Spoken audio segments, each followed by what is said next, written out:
धर्मवीर छत्रपती संभाजी महाराजांनी इंग्रजांसोबत एक तह केलाय.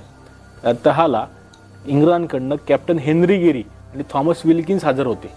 त्या तहामध्ये काय संभाजी महाराजांनी कलम केलीत त्यातलं एक कलम असे, खूप साऱ्या विषयांवरती चर्चा आहे त्यामध्ये, पण त्यातलं एक कलम खूप महत्त्वाचं आहे.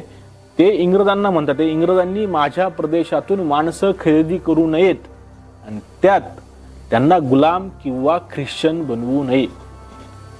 संभाजी महाराज प्रचंड धर्माभिमानी होते, म्हणून ते धर्मांतरण करायचं नाही अशी सक्त ताकीद इंग्रजांना बजावतात. यासोबतच 1683 साली पोर्तुगीजांच्या व्हाईसरॉयने एक रिपोर्ट त्यांचा पाठवलाय पोर्तुगालला.